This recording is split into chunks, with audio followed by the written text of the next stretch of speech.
What's up, Sham fam, and welcome back to the channel. Whether it's hitting those long-range sniper shots, nailing those pixel-perfect headshots, or simply outgunning your opponent in close quarters, I'll be showing you how to improve your aim and dominate the battlefield just like your favorite Warzone streamers and pro players. Don't forget, make sure to hit that subscribe button and keep that notification bell on so you won't miss any of our future videos packed with more Warzone tips, tricks, and strategies.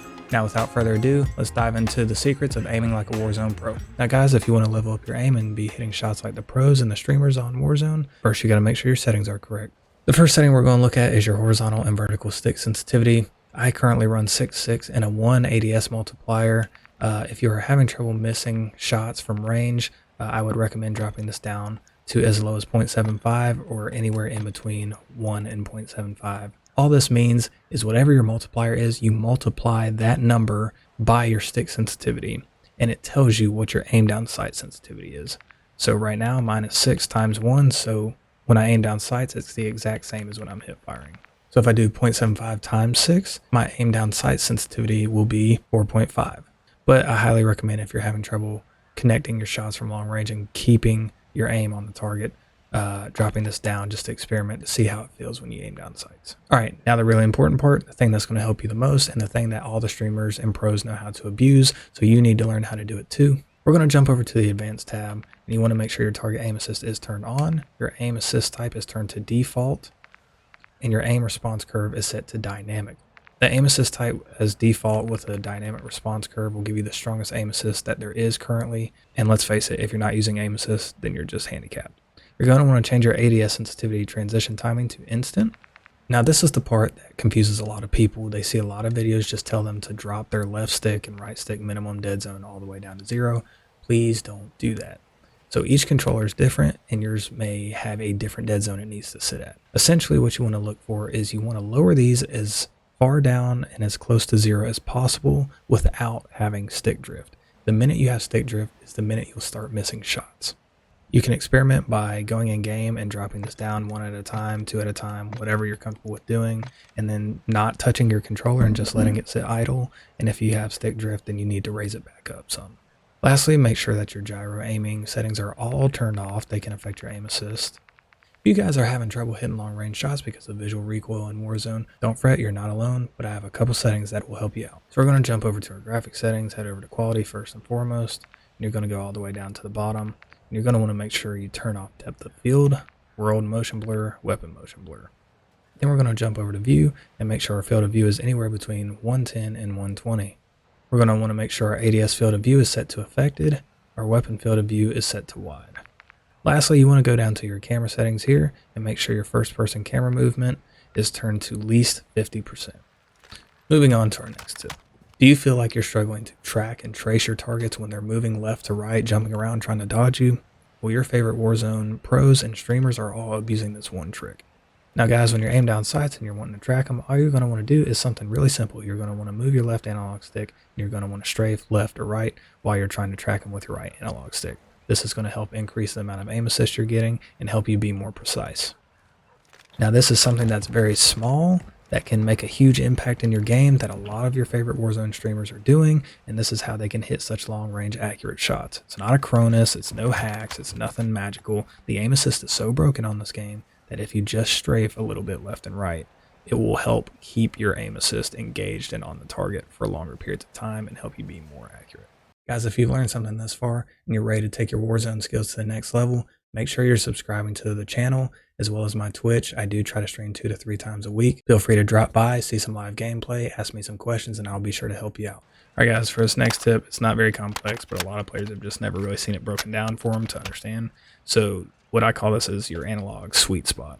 So on any controller, your analog stick has a threshold that it has to pass before any movement happens, right? This middle area.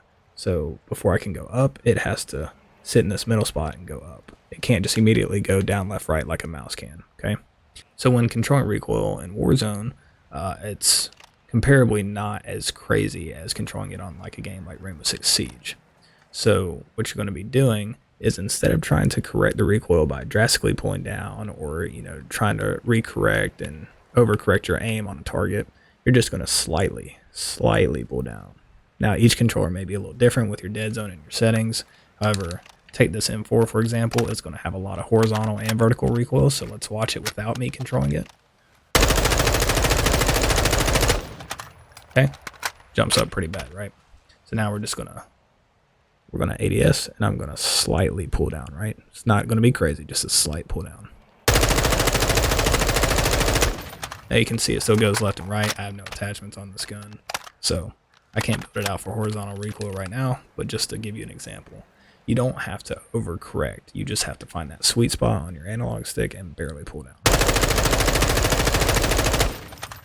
Now, do you guys ever wonder how your favorite Warzone streamers are snapping from target to target as if they have a mouse and keyboard when they're on controller? Well, it's not as complex as you think. So let me show you. Assuming you have a target in front of you, you're going to want to ADS, be firing at them, and then a new target pops up.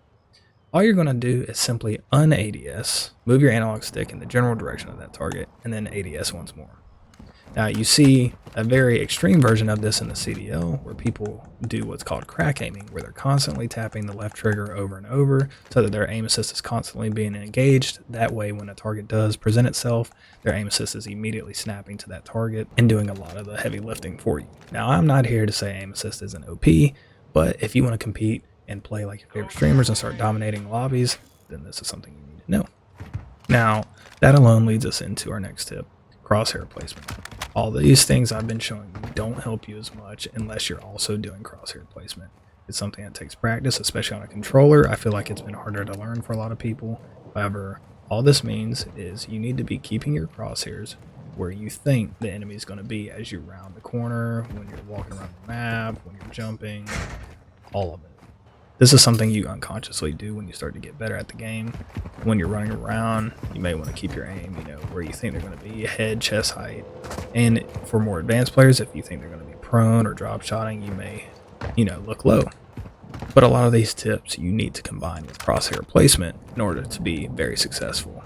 You can watch all the top players from FIFA, JOO, anybody in the top 250. They constantly have their crosshairs where a target could potentially be next, or at a height to hit head and chest shots.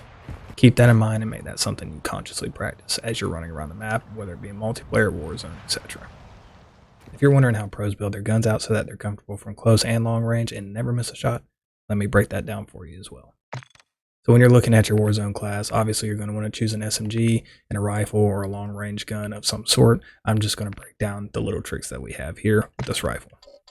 Now the Hemlock already has very little recoil.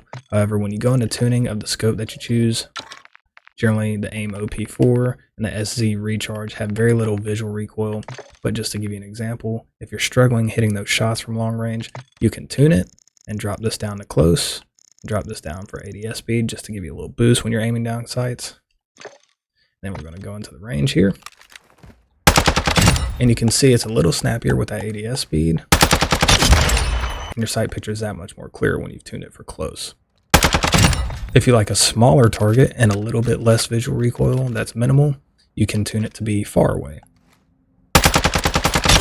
Now if you go through streamers, I've seen them do a little bit back and forth. Here recently I've seen more streamers tune it to be close so that they can see the target a little more clearly, especially when they've been using guns like the Cronin and the Hemlock. Now, is this a tip that's going to be game breaking for your aim? Probably not. However, when you couple your tuning and your gun builds with all the tips we've talked about here previously, it'll drastically improve your survival rate, your accuracy, and the amount of kills you're getting per game. Guys, I hope you learned something today, and please make sure that if you want to stay tuned into every new video that I drop, that you subscribe to the channel. Go ahead and follow me on all my social media channels as well, and we can chop it up about any Warzone tips, tricks, coaching that you need. Don't forget, I do try to stream on Twitch about 2 to 3 times a week. It just depends with my kids right now, so bear with me. But until next time, guys.